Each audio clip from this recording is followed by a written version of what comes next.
What is up, everybody? Welcome back to another episode of Paul Talks Patriots on Dog TV.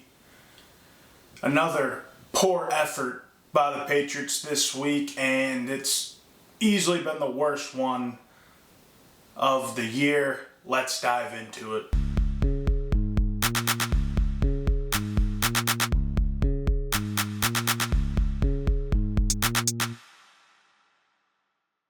Well, the effort on the field on Sunday morning in London was abysmal, but what was worse was after the game, Jerod Mayo had some bold statements about his team, but to paraphrase and keep it short, he called his team soft. Now, you want to do that internally, go for it. Externally to the media, probably not the smartest idea, but he did. He's still learning himself as a rookie head coach, but he's got to be on the verge of losing the locker room if he hasn't already.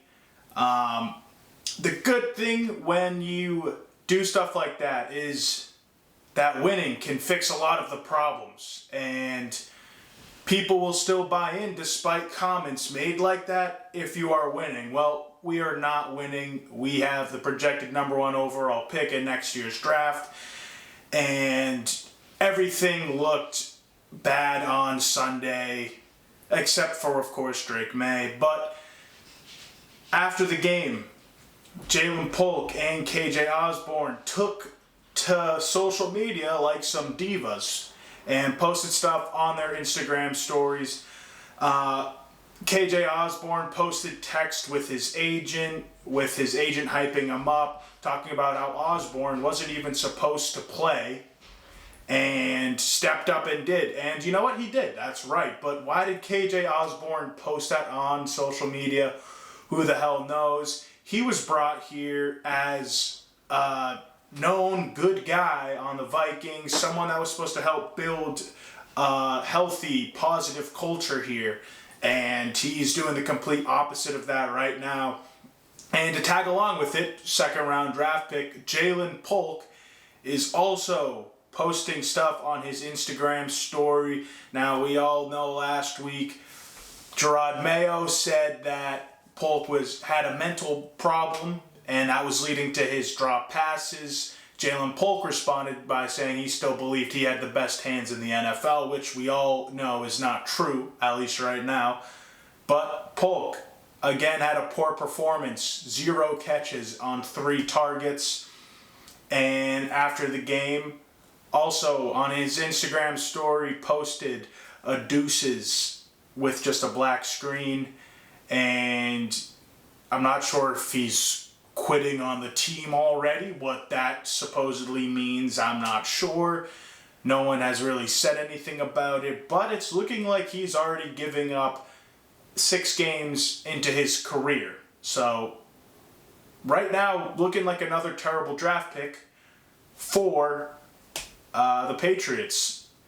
Bill Belichick used to get blamed for not having the ability to draft talented wide receivers. Well, it's looking like it's not just Bill Belichick in the Patriots organization that doesn't know how to identify good talent at the receiver position. As far as the game goes, Mayo, another controversial decision in crunch time. Not even really crunch time, I guess, but where we were, a big decision, a pivotal decision in the game. With 8:27 left to go in the fourth quarter, we scored that touchdown. Mayo decided to go for 2. And obviously Jalen Polk fell, tripped, didn't get the 2-point conversion, and we were down 9 points. Huge swing in momentum and in the game at that point. But do I agree with the decision? Well, I kind of contemplated that, and sometimes it's a feel thing. If in the head coach, it's a gut feeling a lot of the times. Now, for Mayo, he has Evan Rothstein, who helps him make these types of decisions. We've talked about him before on this show. He will make the game management decisions sometimes. He's the analytics nerd guy for them. And I don't know if he told Mayo to go for it and Mayo just listened, or if it was Mayo's decision. But honestly, either way, poor decision to go for it. And hindsight is 20/20, but you got to think of this. what do you think the Jaguars are going to do once they get the football back? Probably run the ball. And what was our rush defense looking like on Sunday? Absolutely terrible. So, if you go for it and you don't get it, which was what happens, you're basically giving up on the game because the Jaguars are just going to hand the ball off, waste clock, and at that point, how do you recover from a failed 2-point possession? It's really not possible. Now, we didn't really get into a position where it mattered because we just lost by the 9 points anyways, but I don't agree with Jerod's decision. Again, in the correct scenario, it would be all right taking that risk. That on Sunday was not one of them. But what else happened on Sunday? Well, Drake Maye put up solid numbers again. He finished 26 for 37 with 276 passing yards and 2 touchdowns. A couple of near interceptions, which people are just going to have to get used to. I've said it this whole time. Drake Maye is looking like a guy that can throw for 40 touchdowns, but 20 interceptions. He likes to play hero ball, which he hasn't done much of, but he likes to make a lot of iffy decisions, try and sneak a pass into a small window, and occasionally he makes a bad decision. So you get the good with the bad. Luckily, he didn't have any interceptions, but he had a couple of close calls. Outside of his decision-making, he had a really good game again, and again looked promising against one of the worst secondaries, if not the worst secondaries in the league, albeit it's looking promising with him. Outside of that, not looking good at all. Our wide receivers, Polk, as I mentioned earlier, 3 targets, 0 catches. On the season now, he has 22 targets, 7 catches for 60 yards. So that means, if you guys can do the math quickly, I'm not much of a mathematician, but you look at those numbers, if you throw it to Jalen Polk, he's most likely not going to catch it, which is just ridiculous at the NFL level, at any level, honestly. It's getting crazy, and it's looking like another poor draft pick from the Patriots. And it's on Elliott Wolf this time, and it's, not looking good. Now, do I think he can turn it around? Yeah, 100%, but it's looking like he's not helping himself much either with the comments he had last week and the Instagram story after Sunday's game. On top of that, KJ Osborne, who honestly wasn't even supposed to play, it seemed like, because Javon Baker was out with illness and KJ Osborne got the go. And then Pop Douglas couldn't play because he was sick also, tried to play, couldn't stay in the game, so Osborne got in the game. Now, Osborne played fine. He had that nice touchdown pass. He added another catch with it, ran some good routes. He's a reliable receiver. He always has been. Not a stud, but a reliable receiver. Would I play him next game? Hell no, I would not. After posting on social media, Jerod Mayo needs to set the record straight with this team. They can't just speak their minds on social media and expect something good to happen. Which, honestly, players have been complaining, and Jerod Mayo has been giving in to them a couple times so far this season. And now any player thinks they can just do whatever the hell they want and they're going to reap the benefits because of it. That's not how that works. I don't think KJ Osborne should be on the field next week. I would tell him he's not even close to being good enough to talk like that and still expect to get heavy playing time. I would sit him. Outside of that, our other receivers and our tight ends, really good games. Hunter Henry, 8 catches for 92 yards. Austin Hooper, 4 catches for 32 yards. That's great production out of your tight ends. You can't ask for much better. It seems like Drake Maye has a real good connection with Hunter Henry. He is reliable. And I said this before. This is why I wanted to draft the tight end along with Drake Maye. We ended up signing Hooper instead. But young quarterbacks like the outlets of tight ends. They're like all reliable for young quarterbacks. Even quarterbacks in general.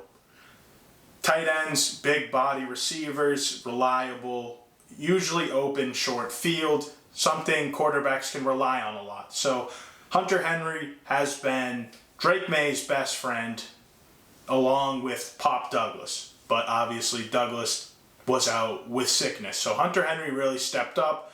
Austin Hooper had played well. So tight ends are one of the least of our problems we have on this team. Outside of that, everyone's routes really look sloppy. I didn't see any crisp route running for anyone. I'll give Kendrick Bourne the benefit of the doubt because of his knee. He's got to get a couple games under his belt before he starts looking like his proper self.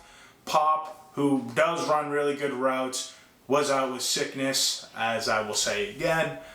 But everyone else needs to really step it up. It's not like you're selling any cornerbacks on routes. You're kind of just half-assing it looks like out there, and it looks terrible.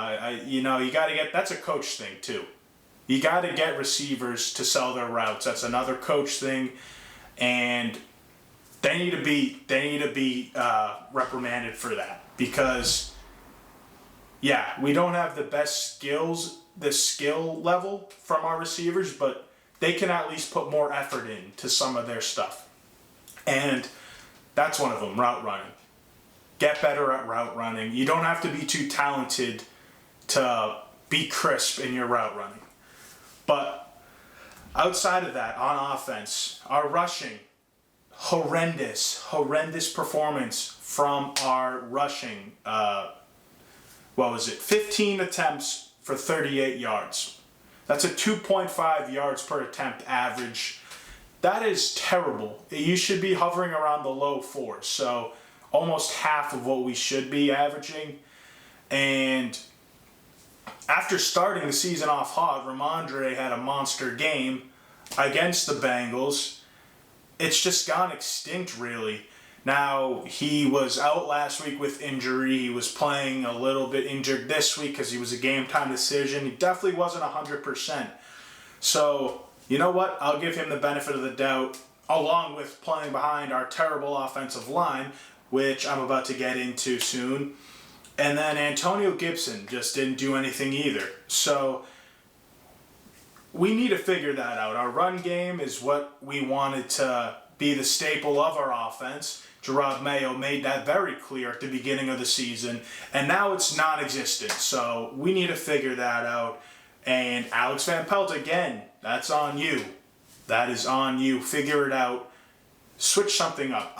This zone shit is not really working out too well. The power running, man on man, the duo blocking.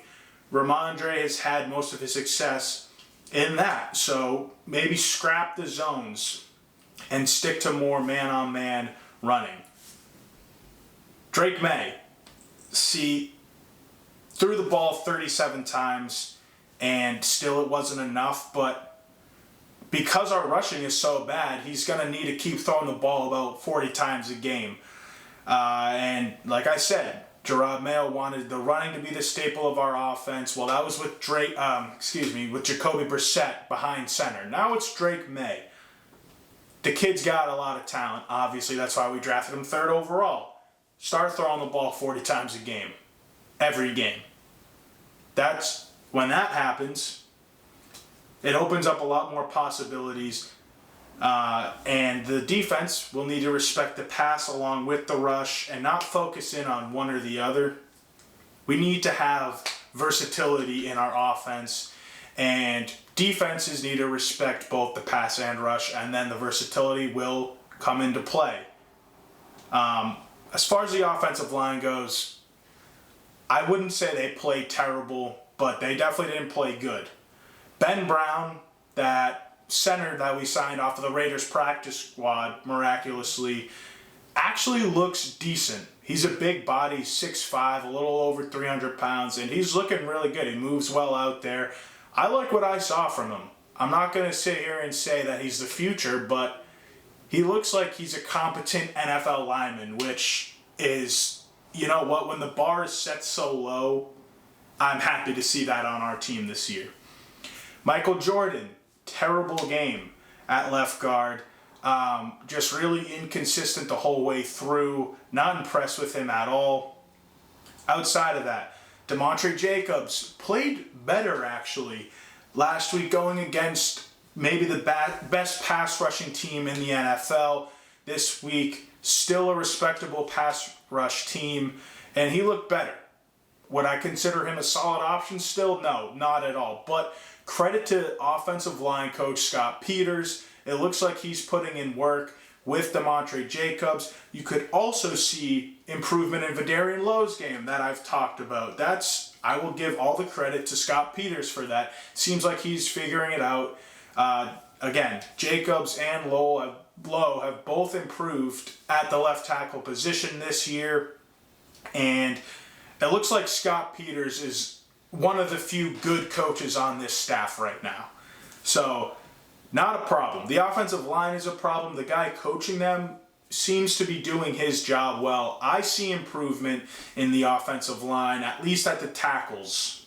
The interior, still a problem. But I would look at the talent level of who's playing on the inside for us for that. To continue with Vidarian Lowe, I think he should be back next week for our upcoming game against the Jets. He was kind of a game time decision for our game in London and ended up not playing. But again, the Jets, a team with a good pass rush. He didn't play in the first game that we faced the Jets in week 3. So I'm interested to see how he performs against a solid pass rush. And if he can just be competent for the rest of this season, you guys have no idea how much that does for our roster and what it opens up, what possibilities it opens up for us to do for the NFL draft. I'm already thinking ahead to the NFL draft, which is terrible considering it's week 8, and so we're not even halfway through the season yet, and I'm already looking forward to the draft. It's just really tough not to when your team is in the absolute shitter. So if Vidarian Lowe can perform well at left tackle, that opens up a lot more possibilities for the future of your team. Other than that, Cole Strange, Caden Wallace are still question marks. Caden Wallace still has a couple more weeks on the IR, whereas Cole Strange was month to month to begin the season. So who the hell knows when he'll be back. Outside of that, Sidy Sow does not seem like really a starting caliber guard in this league. He's just not really figuring it out. Last year, he didn't do too bad. This year, it's looking like he's not doing too good. So he's not improving. I don't think he's a solid starter in the NFL. Layden Robinson is also looking like an absolute whiff of a draft pick right now. So again, more on Elliott Wolf. This draft class was looking promising to start off, and now not so much. So the guards are looking really bad. I don't know what Cole Strange is going to look like when he comes back, but we all know that he's definitely not a first-rounder talent. And Caden Wallace needs to play right tackle and just figure it out at right tackle. He's not a left tackle like Elliott Wolf thought he was. We'll see what happens with that when they come back, but it's still, like I said, a question mark. Now, on the flip side, the defense. Christian Ellis got the start over Raekwon McMillan and played over him most of the game. Now, I thought Ellis would start over McMillan. That was one of the changes that Mayo was talking about. And I don't think that Ellis is that much better or better at all than McMillan, but it was time for someone else to get a chance because McMillan was playing terrible. What did Christian Ellis do with his opportunity? Absolutely nothing. He played not too good, probably gave you the same amount of effort or ability as Raekwon McMillan would give you any given Sunday. And on top of that, Jelani Tavai sucks. I'm sorry. I just don't like the player. He's just really he's mid. He's really mid. And you know what? I will give it to him. He's stepped up in the absence of Bentley, but he's just not talented enough to own that position like Bentley does. He's got too much on his plate in this defensive scheme right now. And he's not built to lead that linebacker group. So Bentley's absence is missed. I've said it before, I'll say it again. It's looking really bad without him. The defensive line. I did notice DeMarcus Covington. I like what he's doing with the defense. His schemes look pretty good. And he tried to get 3 down linemen, 3 defensive tackles in the game in specific run situations, which I liked. Did it work? No, it did not. Because our talent is so bad that it just still didn't work. Jaquelin Roy did bad on rundowns, and that was another guy like Ellis that I thought would get more playing time over Aquale, because I just don't like what I'm seeing out of Aquale, but I was wrong. Daniel Aquale had a really good game, gave a lot of effort, and Roy, against the run, did not perform well. Passing downs, I still like Roy as a pass rusher. Running defense, not his strong suit. Gotcha looked like he normally does. He's reliable. He's not going to go out there and be an absolute monster like Aaron Donald, but he's reliable. He is good and is worth the money that we paid him. Other players that did well, in my opinion, I thought Anthony Jennings had a really good game, despite a couple of miscues on a play or two. I thought he played pretty well. Outside of that, Mapu and Duggar looks good. I mean, Duggar is a given. Mapu looks like he's performed well. Wasn't sure if he was going to play with his neck injury he sustained last week, but Mapu really stepped up as well. The secondary looked pretty good overall, despite a couple of miscues there as well. On the Brian Thomas touchdown, where he was just wide open in the middle of the field, Marcus Jones didn't switch onto Brian Thomas when he crossed. I believe it was Marcus Jones and I want to say Kyle Duggar, and the receivers crossed, and instead of Marcus Jones taking Brian Thomas on the inside, he stuck with his guy outside, leaving Brian Thomas wide open. So it was the same thing that happened with Christian Gonzalez and Duggar against the Seahawks when DK Metcalf absolutely burned us down the sideline for that long touchdown, if you remember that. And yeah, the players should know that. So again, I'm going to point out Mike Pellegrino, our cornerbacks coach.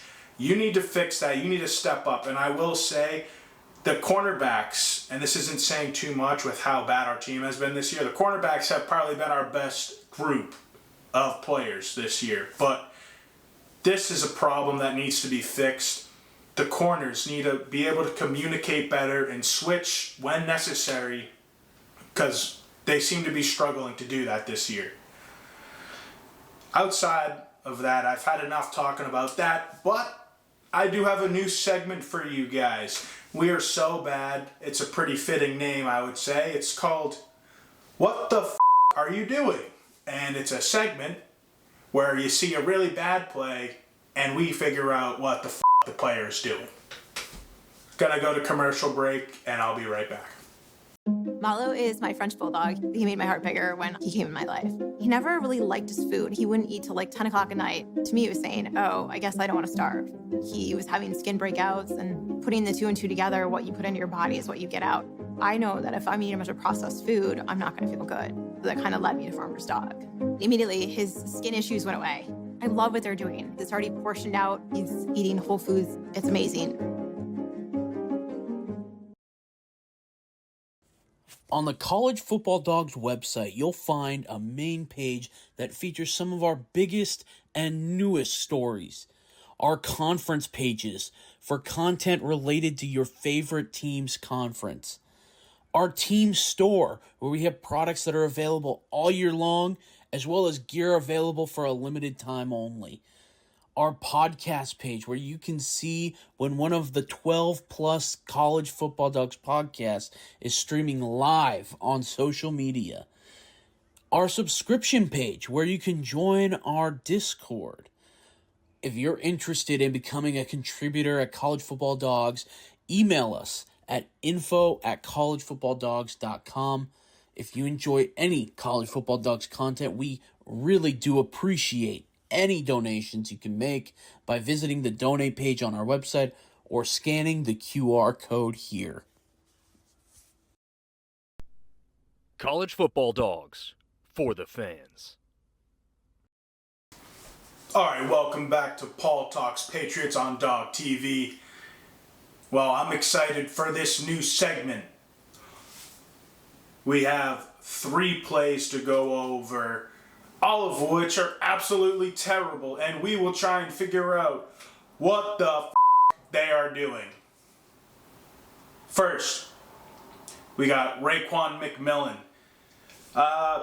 In the latter half of the second quarter, let's just take a look at the play first. All right, you got Raekwon McMillan right here at the linebacker position.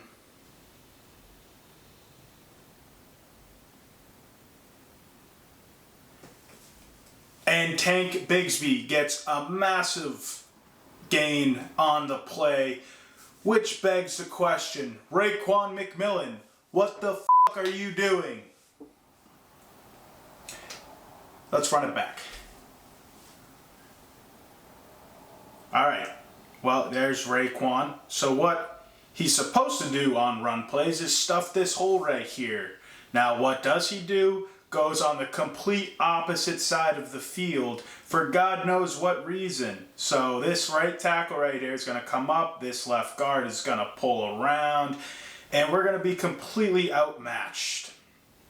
So pause right there. Raekwon stuffed, gone, not involved. The right tackle is going to seal off there, and this left guard is going to pick whoever he wants. And Tank Bigsby is going to run it all the way down to about the half-yard line there.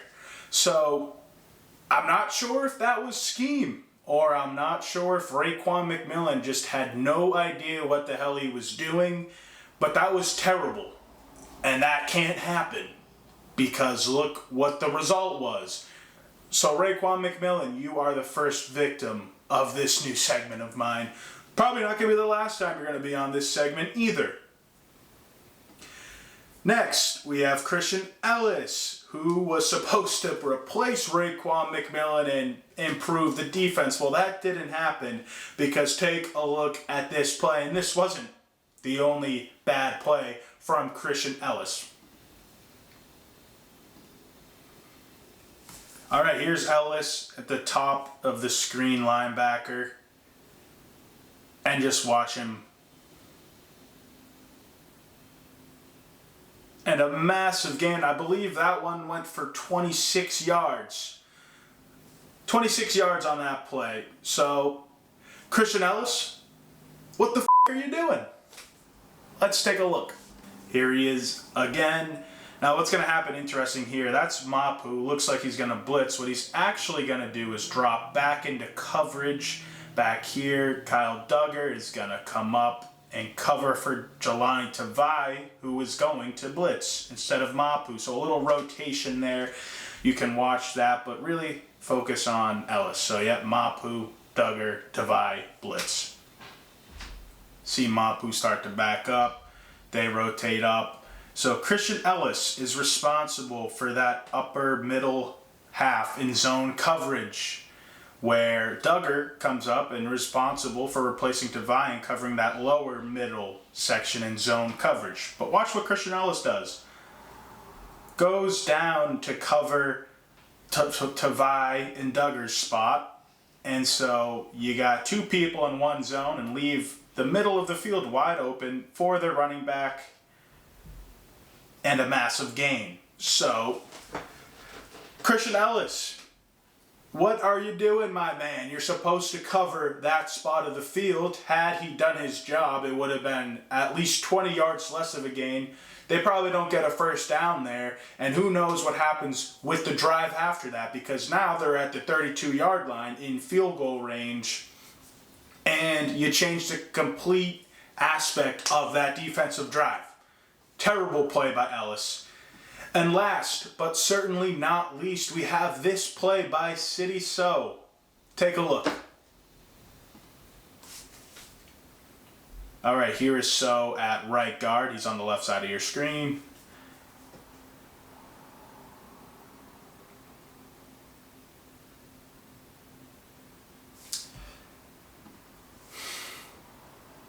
City So, what the are you doing?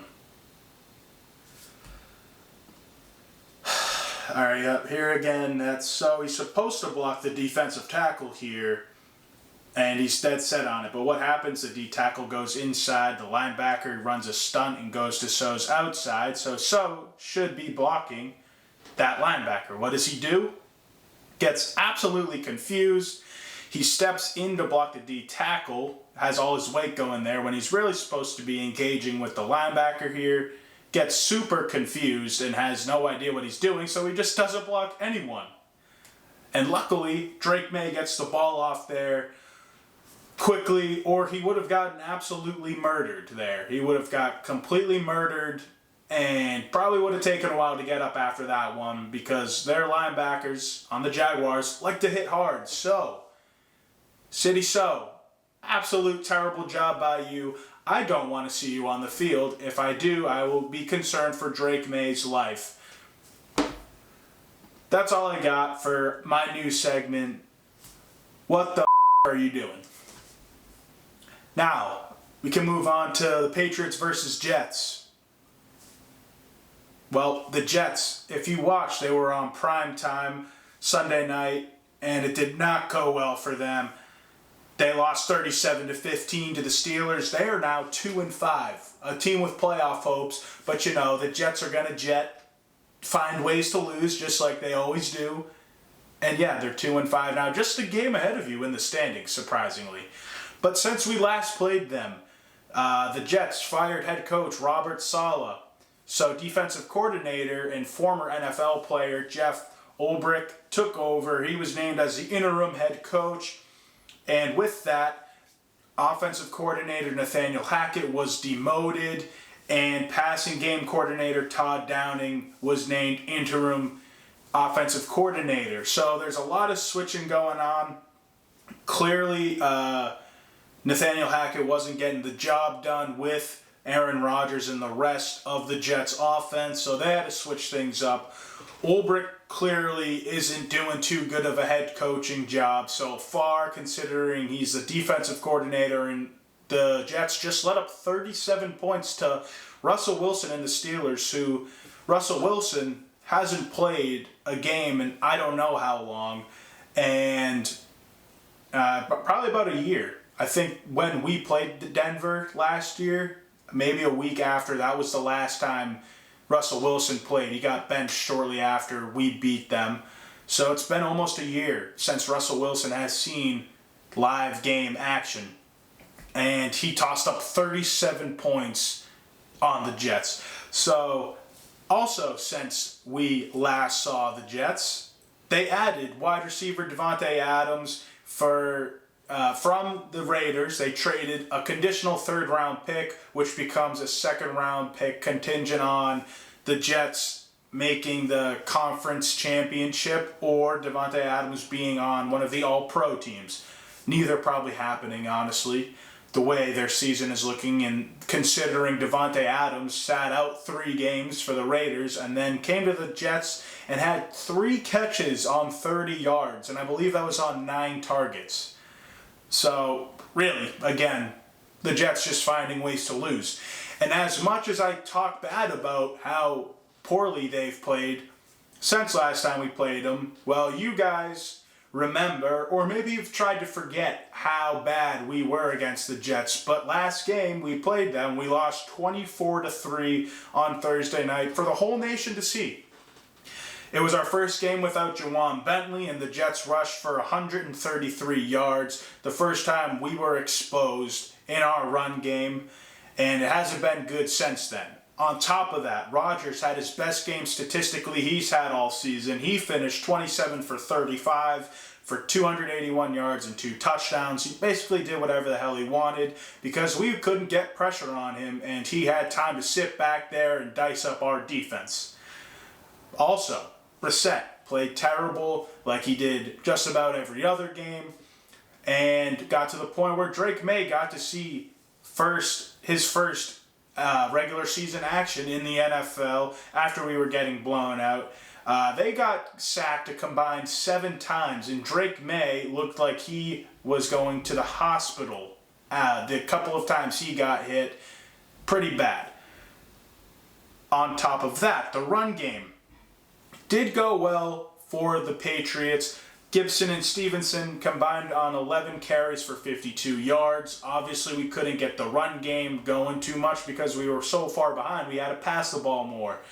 With that being said, CJ Mosley was injured for the Jets, so they were not at full health, and CJ Mosley contributes big into their run defense. He is going to play this week, and the run game is a big question mark after last week's performance, especially on the offensive side of the ball. Now going to the receivers, Demario Douglas had a great game.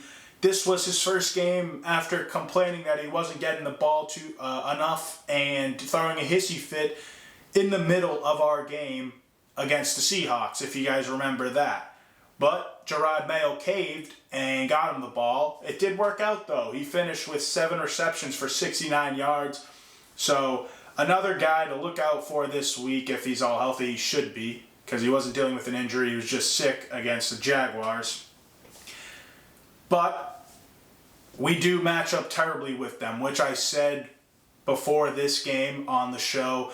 However, I was pretty lenient in my final score prediction, basically out of denial about how we'll perform, which I will not be this time. So you guys can wait for that at the end. But we may get bailed out with injuries again. Michael Carter II and DJ Reed, two of their starting cornerbacks, did not play last week. I believe Michael Carter was out last week and the week prior. DJ Reed got injured in last week's game, so that's a question mark. With them, guard Elijah Vera Tucker got injured versus the Steelers Sunday night, so he's also up in the air as far as his game day status goes. Something to pay attention to this week. So what can we do to win this game? Well, let's state the obvious. We need to figure out how to stop the run. They've got Breece Hall, who is a great dual threat running back with his rushing and pass catching abilities. To pair with him, they have Stomper Braylon Allen, who is basically Tank Bigsby, who we saw last week in London. Braylon Allen, just 20 years old, built like a tank though, and will run right through your face. So we have to figure out how to stop that. We also need to execute versus the Jets' shorthanded offensive line. If Vera Tucker's not playing, they also had to take their offensive lineman Xavier Newman out on a stretcher Sunday night. In all seriousness, I am hoping that he is okay, but he will not be playing, obviously, against us on Sunday. So they're shorthanded up the middle. We need to get pressure on Rodgers, and we need to stop their run game because they're going to be on a third-string player, most likely.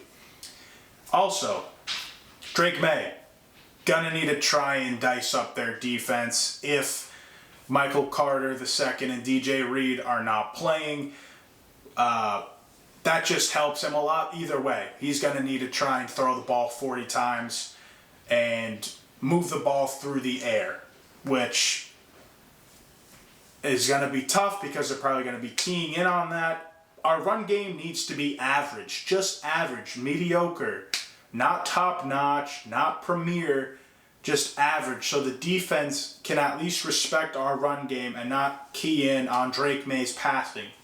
It's crazy. At the beginning of the year is the complete opposite, but I'm guessing the Jets are going to try and stop Drake Maye from passing and make us beat them with our run game.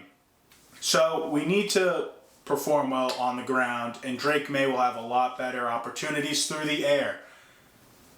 Our defense it's going to be fine in the passing. I think it'll be okay. There's only so much you can do against Rodgers with Garrett Wilson and his best friend Devontae Adams. They're butt buddies. And the run game, you need to key in on that. You know what? We're not going to stop the pass game completely, but if we can hinder it, we have a chance. With that being said, I think they're going to toss up a lot of points on us, and we're just not going to be able to keep up. I'm thinking Jets win 27-17. Hopefully we can put up more points than that. I'm not sure. Considering we scored only 3 points last time, I think a 2-touchdown improvement is pretty fair when you have Drake Maye instead of Jacoby Brissett. I don't know if we're going to be able to put up any more points other than that. It's all contingent on the Jets' secondary, how healthy they are. At the end of the day, I think this is going to be a get-right game for the Jets after a poor performance from the Steelers, and they pull off a double-digit win. Please, let me know what you think about how we stand against the Jets. Let me know what you think about Jerod Mayo and what he said after last week's performance. Let me know how we can beat the Jets. Please leave a comment, like, and follow on Facebook. Subscribe if you're watching on YouTube. Until next time, guys, I'll catch you. Paul Talks Patriots on Dog TV. Until next time.